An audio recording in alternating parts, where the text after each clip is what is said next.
É uma carta um pouco longa, tá? Eu vou ler a introdução e vou resumir a história para você. Caio, eu fui adotada pelo meu tio segundo, quando eu tinha 6 meses de idade. É uma mulher. Meu tio segundo? É. O que é isso? Escreve, meu tio segundo de segundo grau. Segundo grau. É. Fui adotada pelo meu tio de segundo grau quando eu tinha 6 meses de idade, pois a minha família era muito pobre e os meus pais biológicos tinham muitos filhos para criar. Uhum. Aí deram a menina que nos escreve. Era comum antigamente. Isso aí acontecia muito. Muito, no interior especialmente. Claro, ela tem 35 anos. Uhum. Eu cresci longe dos meus pais, dos meus irmãos. Eu lembro que os vi 3, 4 vezes em toda a minha vida, quando eu era muito pequena. Hoje eu tenho 35 anos, eu vim morar na Itália há 20 anos atrás. E desde todo esse tempo eu nunca procurei eles. Pois nesses 35 anos da minha vida, eu nunca os vi como a minha família. E nem eles me procuraram. É aquilo que a gente fala aqui o tempo todo, de que quando a família do DNA, a família genética, não nos escolhe e a gente cresce longe da família genética, naturalmente a alma encontra outras paternidades, outras maternidades e se faz filha em outras relações. E ninguém necessariamente vai sentir saudade ou ausência de pais vivos que entregaram você para serem criados por outros, não importando a dificuldade em que viviam, mas que em 35 anos praticamente quase não te procuraram. Ou te viram esporadicamente em 35 anos 4 vezes rapidinhos. Sim. E a criança não percebeu o interesse. Porque alguns desses pais, quando entregam filhos pequenos, ficam com medo de que os filhos não se comportem bem e voltem. Porque eles não têm condições. Por isso é que entregam. E muitos, ao entregarem, tentam se blindar para não sofrer. Claro. E aí eles se enrijecem. Incluem aquele filho numa conta paralela. Já basta as agonias do cotidiano. Então, se você sentir desejo pessoal, não por culpa, mas por algum desejo do seu coração, por alguma vontade, por alguma curiosidade psicológica, por alguma necessidade só de dizer, estou aqui. Se você tem muito essa vontade, fale com eles, procure-os. Agora, por culpa não precisa. Não precisa. O problema numa hora dessa também é que, às vezes, a família que deixou, que entregou, ficou lá onde estava, na mesma situação difícil. Aí veio uma menina, liga da Itália, com 35 anos, a vidinha resolvida e tudo mais. Olha, eu sou aquela filha que vocês entregaram há 35 anos, hoje eu moro aqui na Itália, isso e aquilo. Aí começa a querer vir um monte de irmão maluco. Sim. Tirar onda na Itália, eu tenho uma irmã na Itália, e daqui a pouco ela me escreve aqui que tem 3 irmãos morcegando lá, tirando o sossego dela. Mas o caso é um pouquinho diferente, tem a ver. Olha lá. Aí ela vai contar a história.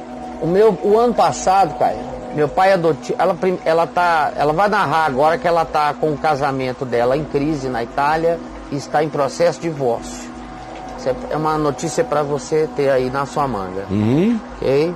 Porque ela longa essa narrativa, é só para você entender. Aí fala por quê? Não importa. O ano passado meu pai adotivo morreu. É esse tio. De segundo grau, que foi o pai que criou. E ela veio no enterro. Veio ao Brasil. Veio ao Brasil. Mato Grosso do Sul. E ela reencontrou os irmãos biológicos. Né? No enterro dele. E ela se apaixonou por um dos irmãos. Aí começa a complicar, né? Aí é que é o babado. Porque aí tesão de DNA faz incesto consanguíneo. Embora a psicologia dessa paixão seja completamente compreensível, porque esse menino não é um irmão para ela. É o convívio, é que faz família, não é o DNA. Sim. As pessoas ficam perguntando com quem que os filhos de Adão casaram, com as irmãs. E ninguém ali via no outro uma irmã, como a gente vê uma irmã hoje. Eu só tenho irmãs porque tem 3 bilhões de mulheres no mundo, como alternativa para os 3 bilhões de homens que tem no mundo. Então, por isso, a gente se dá o luxo de ter irmã, de ter a mulher que não procria, porque é imediata demais. Então, a natureza, na sua sabedoria, vai fazendo a gente ir procurando relações para fora do imediato, porque do imediato a procriação corre muitos riscos de males congênitos, de deformações, de doenças mentais e de outras coisas. Quanto mais próximo, mais chance disso. Por isso, relação entre primos de primeiro grau, não raramente, implicam em determinadas anomalias na prole, de condição mental indesejável a anomalias físicas. Então, a natureza quer expandir, tornar mais distante o vínculo, porque nesse distanciamento existe menos chance estatística de anomalias. A probabilidade diminui muito. Então, o que eu estava dizendo? Que no início não tinha muita gente, como numa tribo de índios. Com quem que os índios se casam? Todo mundo casa com primo, primeiro grau, segundo grau, um tio jovem, a tia ou alguém, a mãe da avó, teve um outro filho temporão na aldeia. E cresceram mais ou menos assim juntos, ou com uma diferença. O cara se apaixonou pela menina, eles não se veem como tios na relação na qual meus filhos veem os tios, os irmãos, porque nós vivemos num ambiente de proliferação de alternativas. E quanto mais você conviva com esse que seja o seu irmão, mais irmão ele será de você. Quanto menos você conviva, mais distante psicologicamente ele se torna, mais apenas um outro a ser reconhecido. Claro. E quando você viveu a vida inteira longe, você olha para aquele cara, você não tem como dizer, é o meu irmão. Mesmo que você saiba, a tua alma não o chama de irmão. É isso que é difícil das pessoas entenderem. Por outro lado, quando você convive com uma pessoa que não tem nada a ver com a tua carne, com o teu sangue, com o teu DNA, mas você vive de dia e de noite, sendo ensinado que aquela pessoa é tua irmã, é o teu irmão, é o teu pai, meu Deus, mesmo que não tenha uma gota de sangue idêntico, eles se tornam irmãos. É o convívio que cria a família, que cria a irmandade, o vínculo. O DNA cria os laços consanguíneos a serem admitidos cientificamente, geneticamente ou historicamente, mas nem sempre o DNA produz o espírito familiar, que é o que torna uma coisa muito mais incestuosa do que o próprio DNA. O DNA torna o incesto nesse nível de que quanto mais próximo, mais risco de anomalia física e psicológica e mental existe. Só nesse aspecto? Não é só, é também nesse. Como a gente vive numa sociedade ocidental, então existem todos os tabus com os quais ela vive e o garoto, o irmão dela, vive.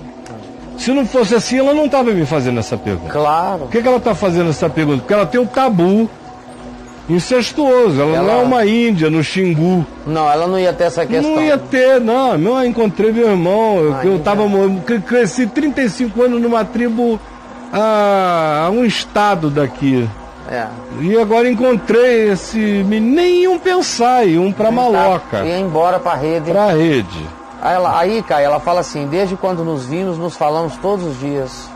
Eu já voltei ao Brasil para vê-lo 2 vezes, depois desse evento. Nós estamos, os dois... apaixonados. Estamos apaixonados, estamos nos divorciando.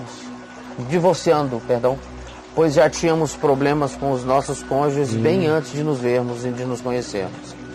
Eu sei que as nossas famílias não vão aceitar, certo? Enfim, aí ela fala um monte de história, aí ela fala assim, a dúvida do coração dela. Caio, eu queria muito uma palavra sua. Dentro de mim eu não me sinto em culpa. Gabriel, incesto, Gabriel. Dentro de mim eu não me sinto em culpa em ter me divorciado e em amar o meu irmão. Mas perante a Deus, como é que eu tô?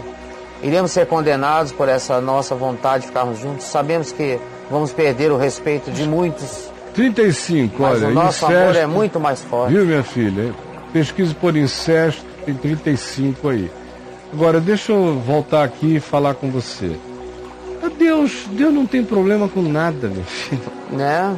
Deus não tem problema. Deus criou, se Deus tivesse problema com incesto, Ele teria criado uns 1000 Adões, umas 2000 Evas, que é para não ter erro, para não deixar de ter procriação, né? E é dizer, olha, embaralha tudo e agora vamos ver no que dá. Sim. Mas ele começa, de um só fez toda a raça humana. Um cara que de um só cria todos tem problema essencial com o fato de que um irmão e uma irmã se apaixonaram? Não, ele não trabalhou com essa... Não é essa categoria. A categoria é humana. Primeiro lugar, hoje em dia, antigamente ninguém tinha as informações genéticas. Eles só tinham as intuições de que era melhor separar porque eles viam que aqui e ali dava uma coisa errada. Então, o que é que essa coisa errada produzida pela genética causou? Quando um irmão e uma irmã se relacionavam, aí nascia um filho com um pé torto, ou sem um braço, ou com uma descompensação cognitiva, alguma coisa assim, já alguém de fora dizia, foi maldição divina. Então, todos os problemas genéticos do casamento próximo foram interpretados como maldição divina, porque eles não tinham conhecimentos genéticos para saber que era só genético. Não tem nada a ver. Naqueles dias não se tinha. O que se tinha? Irmão casava com irmão, nascia no meio de 10 filhos, nasciam 2 defeituosos. Foi a maldição de Deus. Então o irmão não casa com irmã. Foi uma defesa natural e primitiva da sociedade para produzir proles mais saudáveis. Agora, com o passar de milênios tratando tudo assim, a sociedade estratificou um conceito. A maior parte das sociedades e das civilizações estratificaram esse conceito, que em havendo variedade, melhor é, no mínimo. Mas, por exemplo, você veja que as realezas de praticamente todas as civilizações desconheceram o incesto e casaram entre eles próprios. Daí haver tanto rei sucessor maluco, rainha doida, desesperada, porque a proximidade era grande.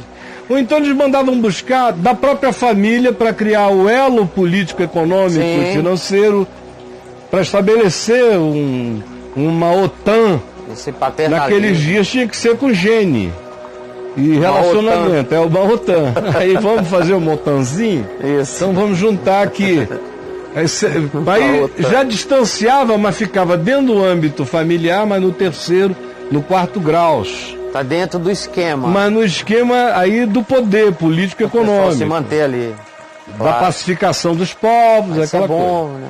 Agora, você vê em outras categorias, onde tem acúmulo de poder, eu fui descobrir isso muito depois, de que aonde tem acúmulo de poder, frequentemente tem mais incesto do que a gente imagina. Porque o cara que acumula poder entra num narcisismo enorme com relação ao seu próprio sucesso. E acha que tudo que ele gerou é posse dele também. E ele tem um certo direito sobre essa posse. Então, na pobreza, você vê muito o incesto do tesão, porque o cara é um ogro. É outra coisa. É outra coisa, é um ogro Aí a menininha vai crescendo, ele não tem aquele sentimento paterno mais idêntico ao teu, por exemplo. Sim. Tem que ter uma certa sofisticação para ter os sentimentos paternos que quem tem paternidade hoje tem no coração. No meio da crueza, da pobreza extrema, na ignorância extrema durante muitas gerações, a alma fica tosca para só se preocupar com pão, com raiz, com batata, com sobrevivência. Tá. E a animalidade prevalece. E o instinto de sobrevivência para comer pão, batata, farinha, caçar, é o mesmo que faz o cara olhar para uma menina de 12, 13 aninhos e dizer, puxa, tá gostosinha. Pelo amor de Deus. Tá gostosinha. E ele não diz isso como um pai que tenha desenvolvido alma e espírito na relação paterna, observa a sua filha só como uma menininha que vai ficar uma mulher bonita, ele muito feliz por isso.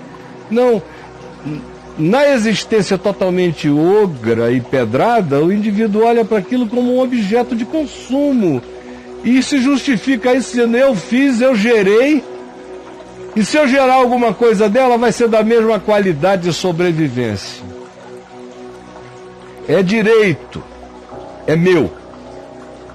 Então são muitas as razões diferentes. Ela está vivendo, provavelmente se eu tivesse tempo de conversar com ela, eu sugerisse que ela pensasse também na possibilidade de estar fazendo uma adoção inconsciente da família que a abandonou através da paixão por esse irmão.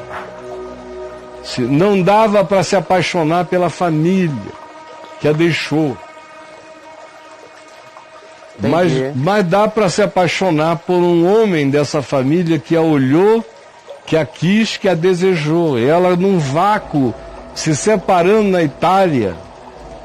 E o cara aqui já infeliz no casamento. Ele não a viu como uma irmã, mas só como uma mulher bonita e vice-versa. Agora, os truques da mente são muitos.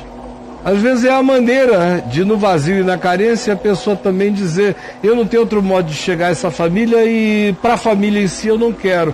Mas a alma fica querendo um casamento de vínculo com o seu próprio sangue, um selo relacional. Tem mil coisas para ela cogitar. É bom ela refletir, ponderar, né? refletir, sem moralismo, só dizer, em outras circunstâncias, se eu não estivesse me divorciando, teria sido assim?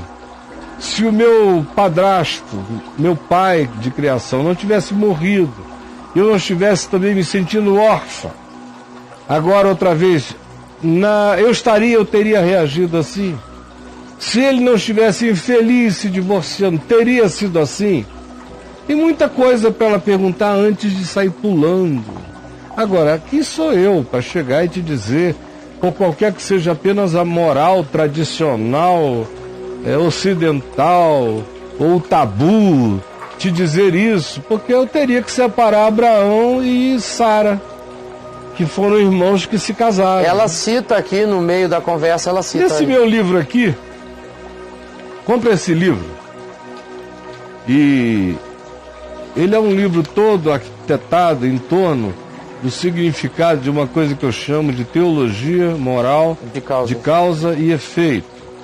Então, você compra esse livro e o leia. Tem um capítulo nele que diz que, pela moral, ninguém, absolutamente ninguém, na Bíblia e no Velho Testamento, de todos aqueles que a gente chama de heróis, aqui, por exemplo, eu creio que eu pego a lista de Hebreus 11 e vou um por um, mostrando que nenhum deles passou na categoria moral estabelecida por nós como doutrina de comportamento, pela qual nós julgamos os seres humanos até ao dia de hoje.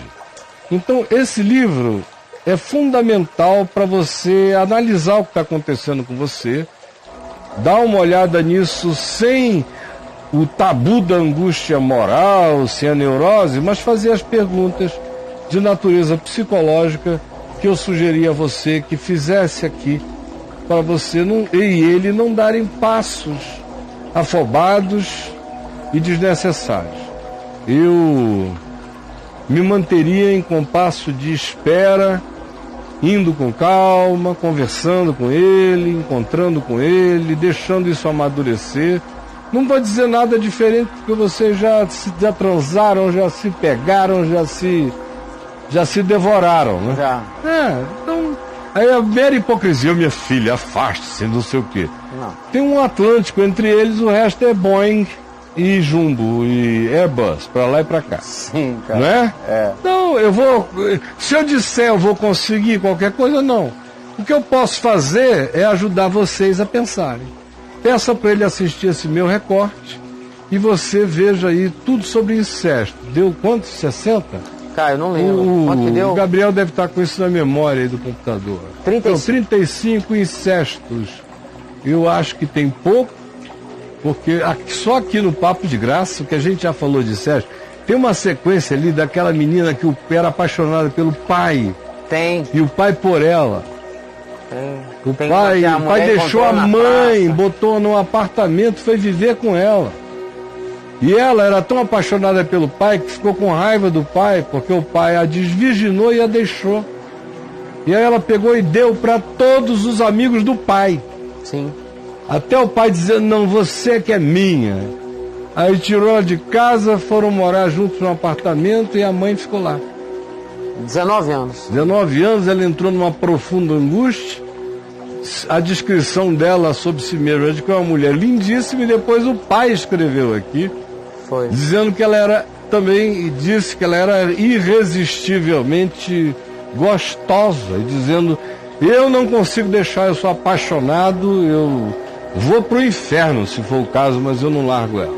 Essa história foi muito forte. Foi ela que largou o cara. Aí a mãe conseguiu refugiá-la do Rio Grande do Sul, e do Rio Grande do Sul ela foi para Nova York. Última vez que falou estava nos Estados Unidos, um lugar assim, longe de tudo. Então, filha, você não está inaugurando uma era aqui, nem nós somos daqueles que dizem ai. Quem nasceu no Amazonas está acostumado com incesto. Tá, cara. E é muito incesto entre caboclos, nos índios. A cultura amazônica, ela tem essa... não tem essas divisões tão claras, não. Essa coisa de primo com primo, você se inaugura sexualmente com uma prima, com um primo. É normal. Tá mais na região. Tá treinada ali, na pequena área. Você tem que... Fica jogando no futsal. Antes de ir pro society, pro campo convencional ou pro futebol de praia. É porque é só 5 para cada lado. Sim, tem ali aquela coisa pequena. Todo mundo se inaugurou mais ou menos em família, aquela coisa toda. Depois um acaba torcendo pelo outro. E torcida sempre, ficam grandes amigos, né? Ficam. Então, dá uma acalmada, minha filha, calma, só isso. Calma o coração. Deixa os vazios serem preenchidos, a vida voltar ao normal, para você ver o que está acontecendo e qual a razoabilidade. Qual a perspectiva de futuro razoável que vocês possam ter. Você sabe que a guerra dos dois lados do espectro familiar vai ser terrível. O pai adotivo dela, que é o tio Torto, já se foi. Mas a família vai se dividir. Mas ela falou que a família não vai aceitar. Vai ter gente, os mais jovens vão dizer, deixa ela, não sei o que, e o resto.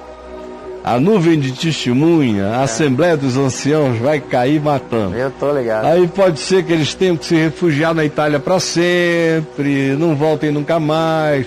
O cara que está acostumado a viver com a família no início vai topar ficar 2, 3 anos lá sem ver ninguém, mas vai começar a bater uma agonia maior nele do que nela. Porque ele tem para voltar, ele tem vínculos aqui. Claro.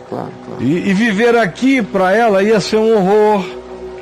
Porque além de adúltera, ela é uma incestuosa tarada na cabeça dessa moçada. Então eles têm que avaliar a guerra, porque vai ser uma guerra. Vai ser difícil, eles têm que ver quais são as possibilidades de saúde e razoabilidade na vida que eles têm pela frente. Porque senão... O tesão na hora prova que tudo é possível. 3 anos depois ele começa a dizer Espera um pouquinho. Espera um pouco. Reflexão de tesão, minha querida, pode tudo. Mas a implacabilidade da existência relativiza todas as coisas. Isso mesmo. Vai com calma, por favor, tá bom?